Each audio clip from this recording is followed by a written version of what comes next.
warahmatullahi wabarakatuh.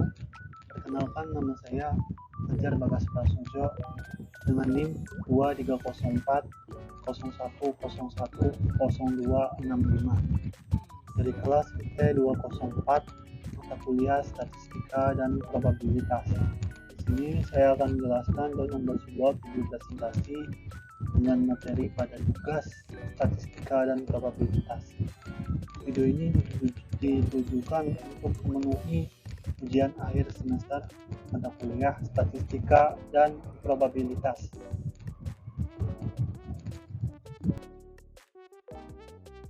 Kemudian ada beberapa materinya, yaitu distribusi normal yang pertama, kemudian ada taksiran interval dan hipotesis.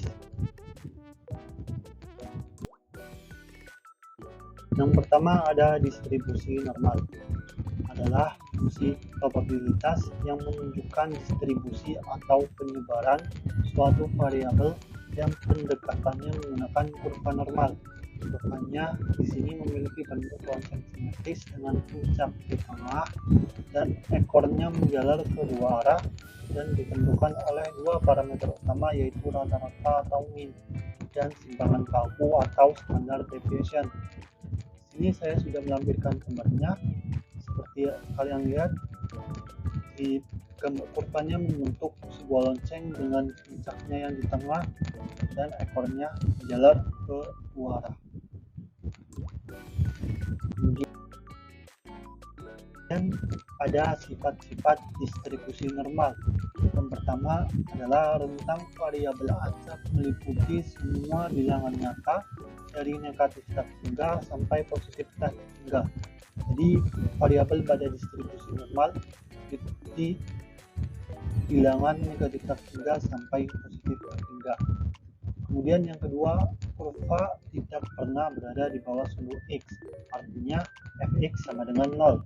Di sini saya analogikan seperti bukit yang luas, kemudian pada kedua sisinya semakin turun ke bawah, tapi tidak pernah berada di bawah tanah.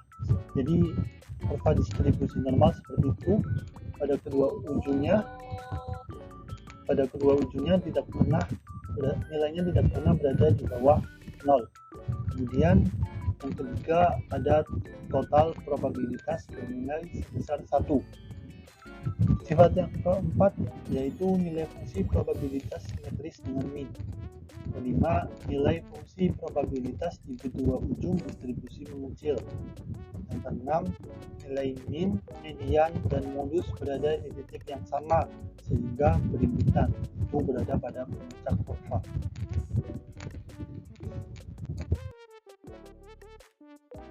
Kemudian yang kedua adalah taksiran interval, yaitu suatu metode statistik untuk memperkirakan nilai parameter populasi dengan interval tertentu. Interval ini menunjukkan besaran nilai di mana parameter populasi kemungkinan besar berada dengan nilai tertentu. Ada beberapa jenis-jenis taksiran interval, meliputi taksiran interval rata-rata, taksiran interval proporsi, taksiran interval selisih rata-rata, dan taksiran interval selisih proporsi.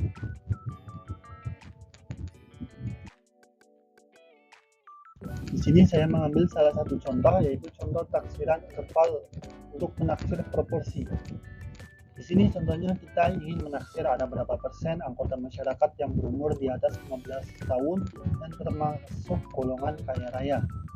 Ini sebuah sampel acak berukuran N sama dengan 1200 diambil yang menghasilkan 504 termasuk golongan kaya raya. Yang pertama adalah menentukan persentase golongan kaya raya dalam sampel, yaitu X dibagi 100%. X di sini yaitu 504, jadi hasilnya sama dengan 42%. Jadi taksirannya adalah 42%. Kemudian dikonversikan ke bilangan desimal dengan P sama dengan 0,42, I sama dengan 0,58,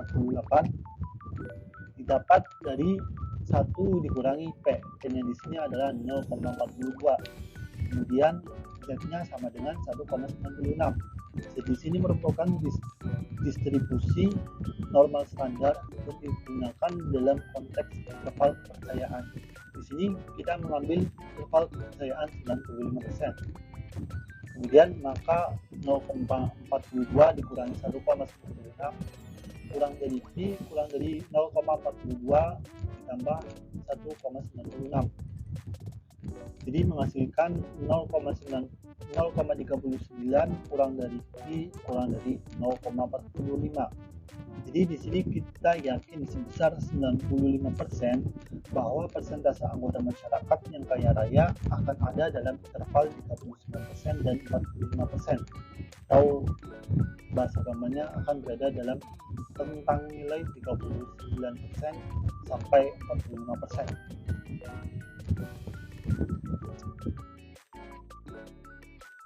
Kemudian yang ketiga ada hipotesis. Kata hipotesis berasal dari bahasa Yunani. Hypo berarti lemah atau kurang atau di bawah. Tesis berarti teori, proporsi atau pernyataan yang disajikan sebagai bukti. Secara harfiah, hipotesis adalah pernyataan yang masih lemah kebenarannya dan perlu dibuktikan atau dugaan yang sifatnya masih sementara. Dalam statistik, hipotesis statistik adalah suatu anggapan atau pernyataan yang benar atau tidak mengenai satu populasi atau lebih.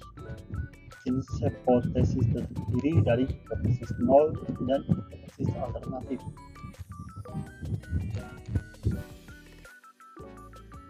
Kemudian di sini ada contoh hipotesis. Hipotesis nolnya yaitu rata-rata. Jadi di sini ada contoh hipotesis, kita akan menentukan apakah nilai ujian matematika dari siswa kelas A sama dengan rata-rata nilai dengan siswa B. Di sini kita mendapatkan hipotesis nolnya, rata-rata nilai ujian matematika siswa kelas A sama dengan rata-rata nilai dengan siswa kelas B. Kemudian kita membuat hipotesis alternatif. Hipotesis alternatif sendiri harus menentang dari pernyataan hipotesis nol. Di sini hipotesis alternatifnya yaitu rata-rata nilai ujian matematika siswa kelas A berbeda dengan rata-rata nilai siswa kelas B. Di sini hipotesis alternatifnya menentang hipotesis nol.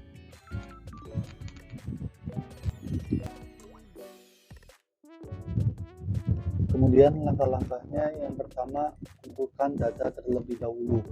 Ambil sampel nilai ujian matematika dari siswa kelas A dan kelas B.